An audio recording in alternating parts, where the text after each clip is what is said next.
Bismillahirrahmanirrahim. Alhamdulillahirrabbilalamin. Allahumma sholli ala sayyidina Muhammad wa ala ali sayyidina Muhammad. Kawan-kawan, di berita ya beberapa minggu yang lalu saya nonton beberapa kali diberitakan ada banjir rob di Jakarta ya kawan. Nah, yang menarik perhatian saya adalah bahwa di sepanjang laut Jakarta ya di beberapa wilayah itu udah dibangun tembok atau dinding agar air laut tidak masuk ke daratan gitu ya. Nah, mungkin kawan-kawan penasaran kenapa sih terjadi banjir rob ya. Jadi banjir rob itu terjadi karena apa? Permukaan air laut itu dihitung ya, ternyata setiap tahun itu makin tinggi ya kawan. Entah berapa sentimeter pertambahannya setiap tahun akibat apa? Adanya pencairan es-es yang ada di kutub utara maupun kutub selatan gitu ya. Nah, kemudian ini diperparah dengan turunnya tanah di kota Jakarta yang diakibatkan katanya oleh eksploitasi air tanah ya. Makanya di Jakarta itu sih katanya kalau mau bikin sumur bor itu harus izin dulu ya kawan. Nah, seperti itu. Nah, kemudian kembali ya ke dinding pembatas air laut itu ya. Jadi dinding ini kemudian dibangun agar apa? Situasi yang tadi itu tidak parah ya kawan. Jadi agar air laut tidak segitu saja masuk ke daratan gitu ya. Nah, kemudian kenapa dinding-dinding tersebut ya sebagian kok terlihat tipis ya, sedangkan kalau saya perhatikan yang ada di Eropa itu sangat tebal sehingga saking tebalnya bahkan sampai bisa dilalui oleh kendaraan di atasnya ya kawan. Nah, seperti itu. Nah, kemudian saya coba ya untuk mengetahui seberapa sih beban yang harus ditanggung oleh dinding itu kalau dia harus menahan air laut. Nah, di sini ayo kita coba sama-sama untuk menghitung ya kawan. Nah, perhitungan yang saya lakukan di sini tentu perhitungan yang sangat sederhana, yang mana mudah-mudahan bisa menambah wawasan kawan-kawan ya. Jadi kita tidak akan menghitung sampai tingkat kayak orang teknik sipil ya, yang sederhana aja seperti orang setingkat fisika SMP aja ya kawan. Jadi bagaimana kita menghitung beban air laut terhadap dinding ya. Jadi air laut ya kawan, anggaplah tingginya 1 meter ya sampai di sini 1 meter. Nah, kalau air tingginya 1 meter, berapa tekanan yang ada di sini di titik sini, kemudian berapa tekanan yang ada di titik sini ya. Jadi tekanan ini tentu ke segala arah ya kawan, tekanan oleh air ya. Tapi tekanan itu bisa ke sana, bisa ke sana, ke sana, ke sana. Nah, tentu saja tekanan yang kita perhatikan ketika membangun dinding ya tekanan yang ke arah dinding sini ya. Kalau ke arah sana ya biar aja menekan sesama air laut itu ya kawan. Jadi tekanan ini ada di ya sepanjang dinding ini ya kawan, selebar dinding ini. Nah, sekarang coba kita hitung ya berapa beban yang ditanggung oleh dinding ini akibat tekanan dari air. Nah, kalau kawan-kawan udah ngikuti channel saya lama, pasti kawan-kawan ini ya, hafal ya bahwa kedalaman air, kalau tiap 10 meter kedalaman air, itu akan memberikan tekanan 1 kilogram fos per sentimeter persegi. Ya. Jadi 1 cm persegi itu segini ya kawan. Jadi 1 kilogram fos per sentimeter persegi itu artinya seperti beban yang beratnya 1 kilogram ditimpakan ke luasan 1 cm persegi. Ya, seperti itulah untuk memahami sebuah tekanan ya kawan. Nah, karena di sini kedalamannya cuma 1 meter ya, maka saya hapus dulu ya biar nggak bikin bingung. Maka tekanan yang ada di dasar laut di sini ya, di dekat dinding ini, maka tekanannya adalah ya kan kalau 10 meter aja 1 kilogram. Kalau 1 meter berarti 0,1 kilogram ya kawan. Atau kalau bahasa kita itu 1 on lah gitu ya. Jadi 1 on per sentimeter persegi gitu ya. Ternyata cukup kecil ya kawan. Iya kecil karena apa? Yang kita perhatikan luasannya kecil. Tapi sekarang perhatikan kalau luasannya 1 desimeter persegi ya. Kalau 1 desimeter persegi itu artinya 10 cm kali 10 cm ya, maka beban yang harus ditanggung per 1 desimeter persegi adalah 10 kg ya kawan. Nah, jadi 10 kg per desimeter persegi. Nah, seperti itu.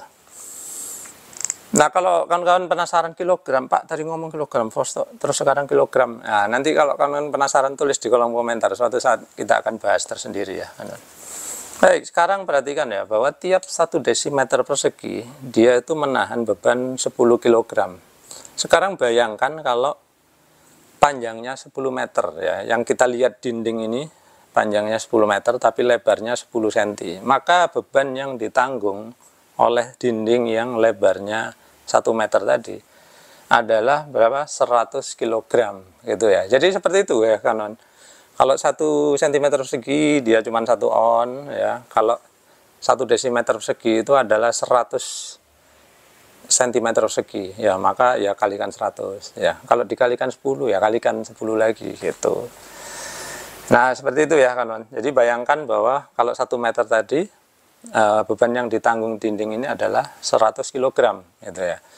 Nah, beban ini ya kawan, makin ke atas tentu makin ringan. Kenapa? Perhatikan ya bahwa ini kedalamannya adalah 1 meter. Kalau sampai sini berarti kedalamannya cuma berapa? 0,5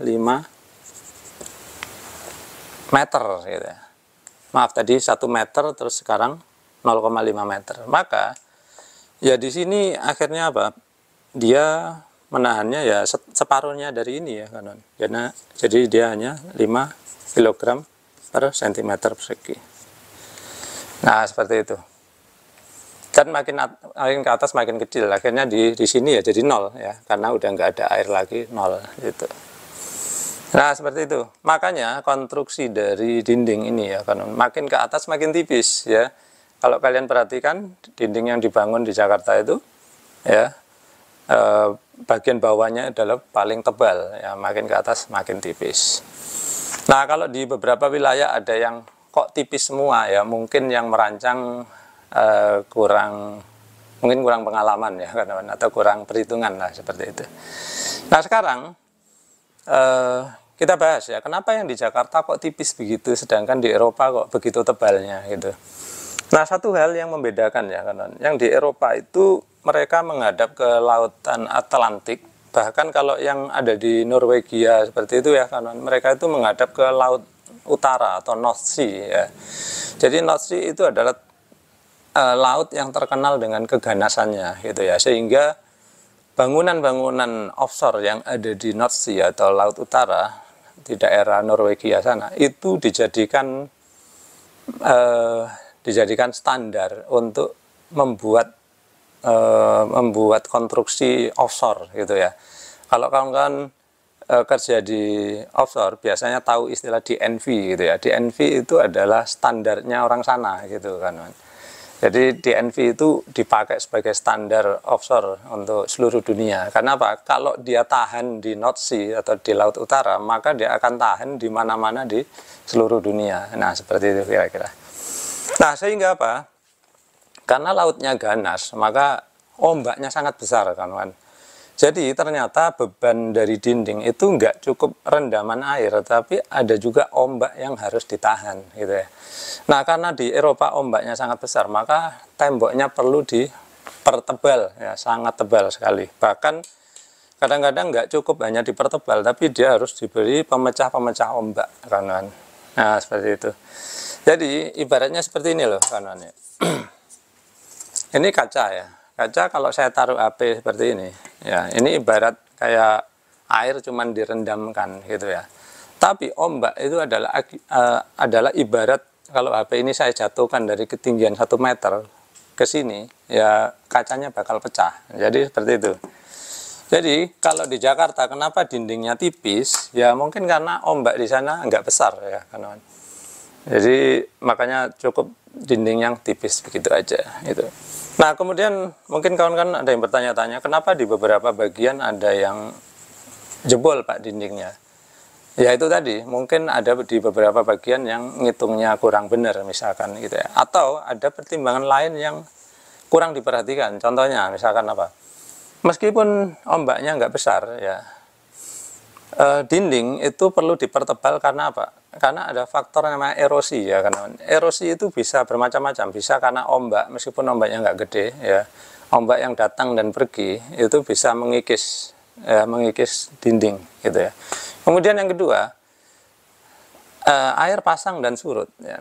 Air naik turun itu bisa mengakibatkan erosi juga ya. Makanya di beberapa bangunan yang di tepi laut ya kan biasanya itu keropos ya, dindingnya keropos ya. Jadi kalau ada rumah-rumah yang lama itu yang terendam air di sana, kalian bisa perhatikan bahwa dindingnya itu mulai keropos. Kenapa?